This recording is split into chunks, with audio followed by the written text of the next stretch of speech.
नमस्कार, मैं हूं करमवीर और आप देख रहे हैं फॉलो अप। आपने हॉलीवुड की फिल्म 2012 जरूर देखी होगी, जिसमें पूरी दुनिया कैसे खत्म हो जाती है। इससे कुछ मिलते जुलते हालात उत्तरी भारत समेत दुनिया भर के कई देशों में इन दिनों देखने को मिल रहे हैं। वो चाहे सुपर पावर अमेरिका हो, पड़ोसी पाकिस्तान या फिर अपने देश का उत्तरी भाग, इन सब जगहों पर बाढ़ और बारिश का कहर बरप रहा है।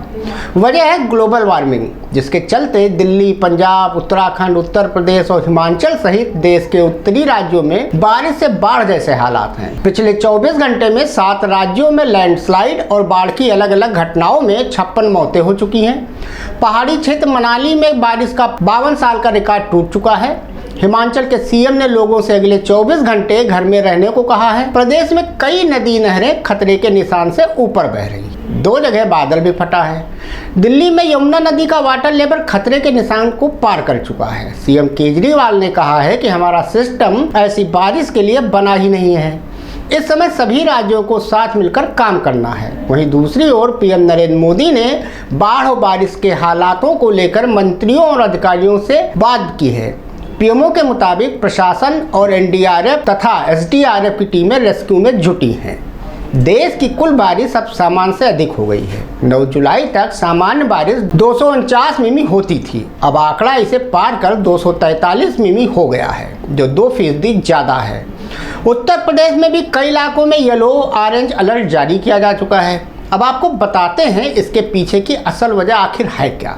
दरअसल साल 1880 के बाद से औसत वैश्विक तापमान में करीब 1 डिग्री सेल्सियस की बढ़ोतरी हुई है। वैज्ञानिकों को आशंका है कि 2035 तक इसमें 0.3 से 0.7 डिग्री सेल्सियस तक की और वृद्धि हो सकती है। दरअसल गर्मी बढ़ने या यूं कहें कि ग्लोबल वार्मिंग के कारण ग्लेशियर तेजी से पिघल रहे हैं, जिससे समुद्र के जल स्तर में तेजी से वृद्धि हो रही है, जो तेजी से कुछ शहरों के अस्तित्व को मिटाने की ओर बढ़ रहा है। इसकी खास वजह है गर्मी का बढ़ना, जिसके चलते धरती से पानी अधिक मात्रा में भाप बनकर वायुमंडल में जाता है, जो भयंकर बारिश के रूप में नीचे गिरता है और बाढ़ जैसे हालात पैदा करता है।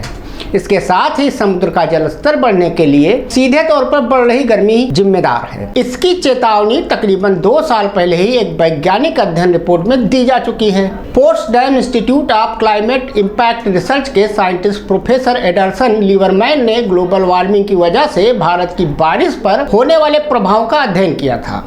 उनकी यह स्टडी अर्थ सिस्टम डायग्नोसिस नाम की साइट पर 2021 में प्रकाशित भी हुई थी। प्रोफेसर एडर्स ने इस रिपोर्ट में बताया था कि इस सदी के अंत तक साल दर साल जैसे जैसे ग्लोबल वार्मिंग की वजह से तापमान बढ़ेगा, भारत में मानसून की बारिश का अंदाजा लगाना मुश्किल होता जाएगा।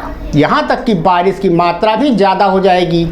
भारत में अब मानसून की बारिश में 5% की बढ़ोतरी हो चुकी है, क्योंकि जितनी बार धरती का पारा ग्लोबल वार्मिंग की वजह से 1 डिग्री सेल्सियस ऊपर चढ़ेगा, उतनी बार भारत में मानसून की बारिश में 5% ज़्यादा बारिश होगी।